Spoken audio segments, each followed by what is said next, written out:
I'm now entering into a different arena in my journey since leaving the Brethren, and it's going to involve the use of the media. Now, the media are thought to be an evil force as far as the Brethren insiders are concerned, but I disagree. I believe that they're a force for good. They can be a force for good. I do agree with the principle that you shouldn't needlessly expose people and things. So there's a certain process involved, and the scripture again, which I stand by, is Matthew 18. So once I found myself outside of the Brethren, having lost my wife, my family, immediate family, my grandchildren, brothers, sisters, etc., brothers anyway, one brother, I went about contacting the leader of the religion, Bruce Hales, in Trelawney Streets, Eastwood, Sydney, because he was the man that perpetrated my withdrawal. He was the man that told the Brethren in Leeds to rebuke me and destroy my reputation, so that I was then easy fodder for them to do whatever they wanted to do with me. So, having identified that he was the problem, I went to his house 7 times, but he would not see me. I left letters each time, and following the Matthew 18 principle that if you've got something against your brother, go and see him between thee and him alone. And anyway, his house was the centre of operations, as far as I'm concerned, for his religion and business. My sons all went there, along with his whole family, all his sons and daughters, back in December 2015. And the net result was that a dodgy partnership agreement was thrust on me, despite my protests. You might say, why did I go along with it? Well, massive pressure from the leader and his family. If I'd made a stand against them and said I'm not doing it, I'd have been out at that point, which probably I should have done actually on reflection, because the Brethren introduced a very mistake-ridden partnership agreement around the time that I'd been selected to move to Holland by the leader, and I wasn't happy with it. My affairs weren't in order, so I've been trying via UBT, that's the Hales' business organisation, and consultants to get it changed, but it was resisted. So having been to his house 7 times, the scripture makes it clear, go and take 1 or 2 besides. So after a legal letter had come back from one of my letters, where I was actually drawing attention to some paedophile activity that's going on in the church, basically the legal letter was saying that Bruce Hales has nothing to do with it and keep out. My lawyers went back and said, well, Lance is only coming to see you. It'd be cheaper to engage with him and speak to him, have him into your house, rather than go through the legal system. So anyway, they said that Lance was now going on to the next stage, as you won't speak to him, and going to bring 1 or 2 besides, as it says. So perhaps 1 or 2 of your local brethren to see you, Mr. Hales.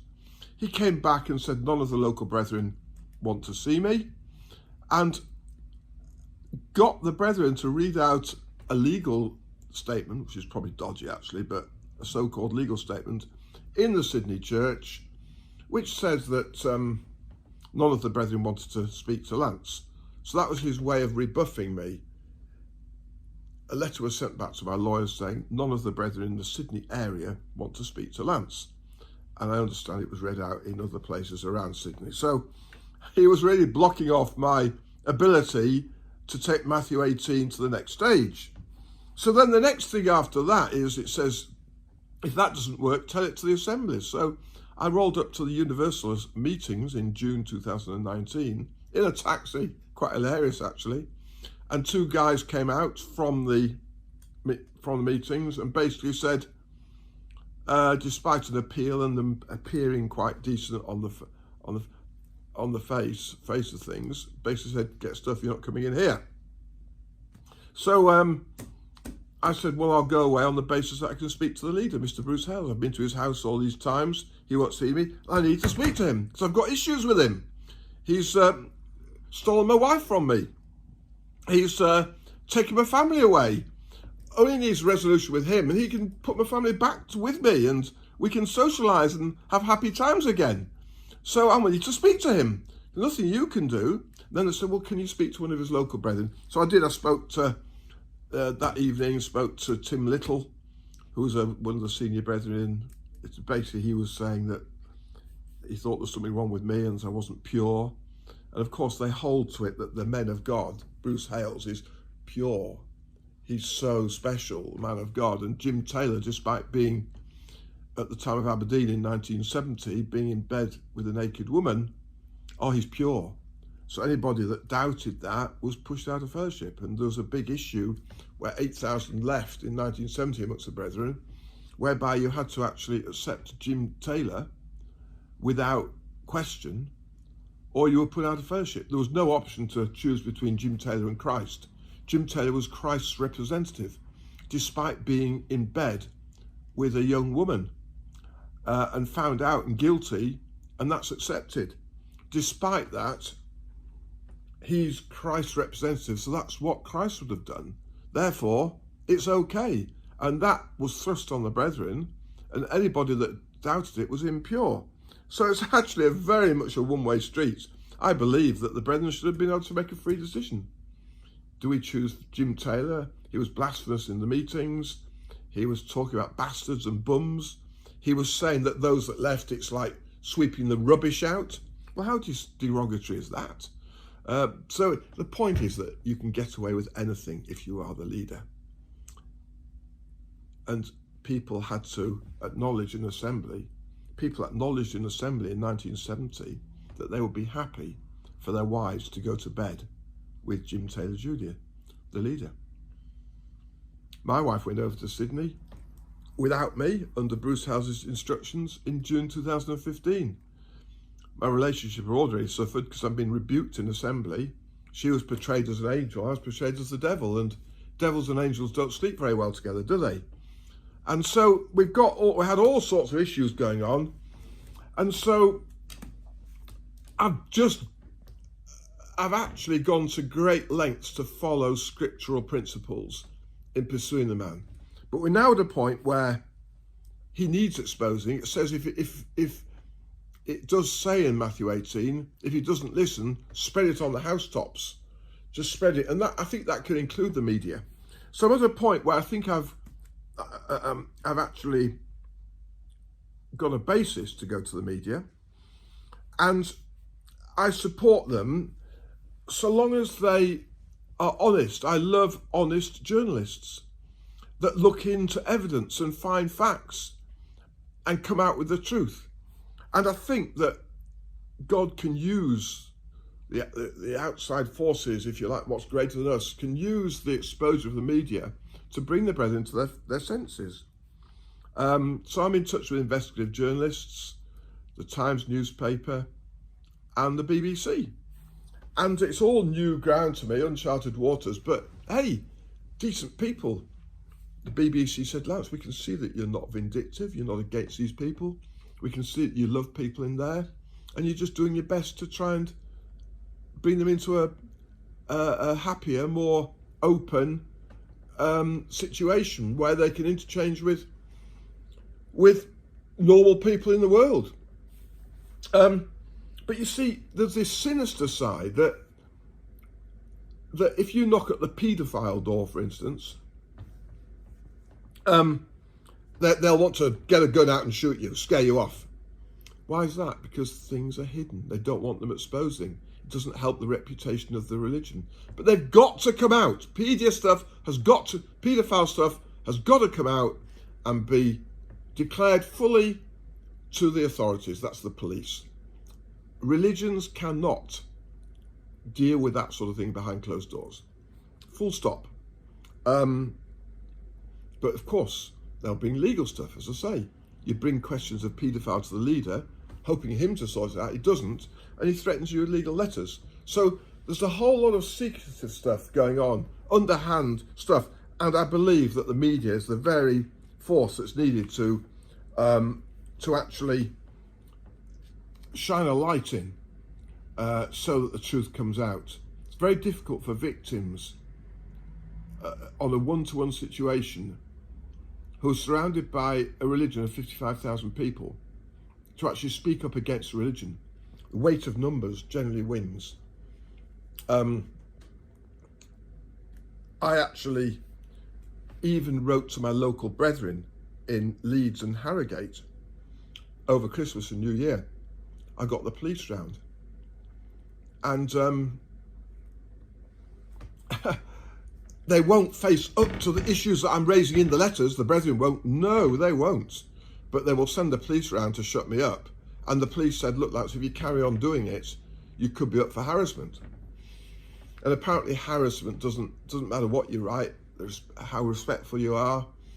If you are perceived to be harassing people, you're in trouble legally.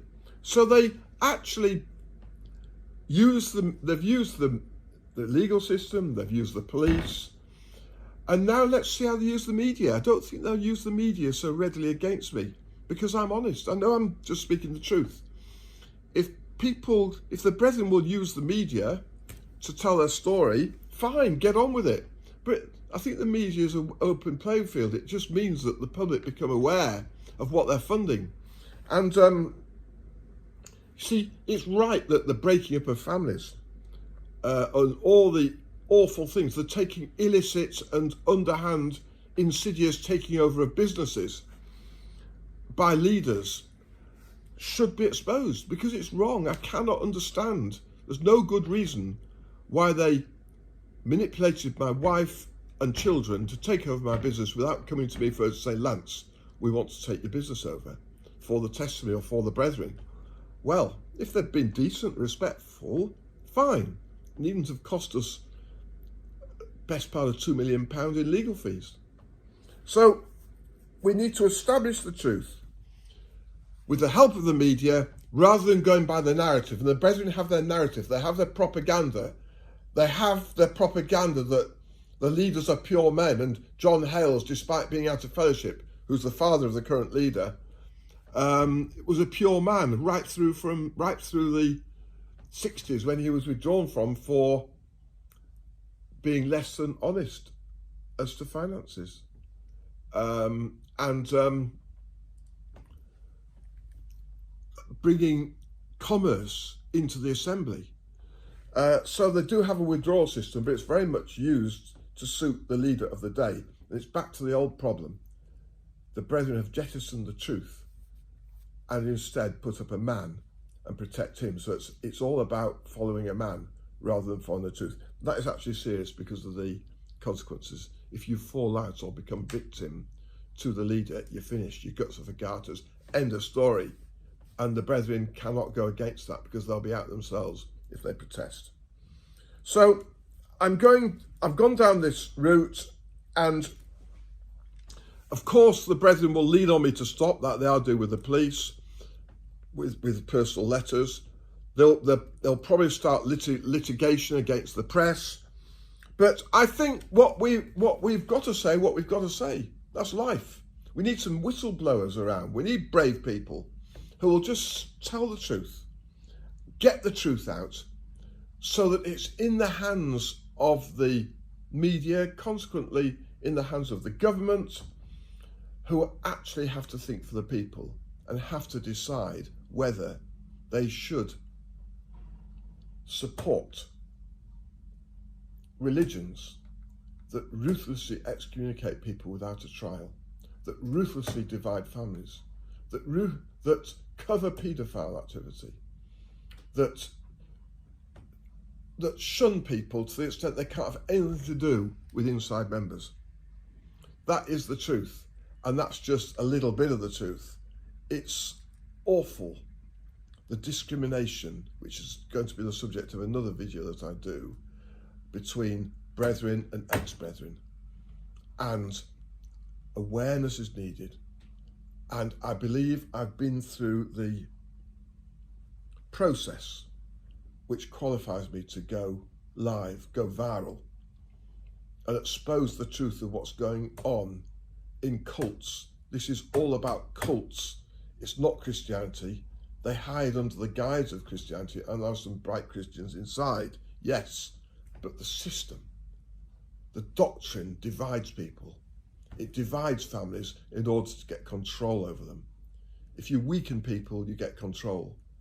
If you cause them to submit, if you crush them, if you wheel a big juggernaut with 55,000 people behind it over genuine people, they collapse and they want them to die and just shut up. They want me to just go away. Sorry, I'm not going away. The truth has got to come out. I think once the truth comes out, they will embrace me. I think they will see that I've got a point. So I'm carrying on. Yes, I'm being brave. Yeah. But why not risk your own life for the sake of truth and justice and fairness? For not just myself, but for myriads of people. 55,000 in the Plymouth Brethren Christian Church. But what about other cults, Scientologists, Jehovah's Witnesses, Mormons? There are masses of them out there, and cultism must stop. I'm sorry, but it is wrong. It is not Christianity. It is not Christ.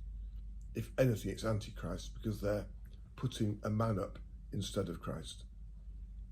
They will argue that he represents Christ. No, can't convince me. Thank you.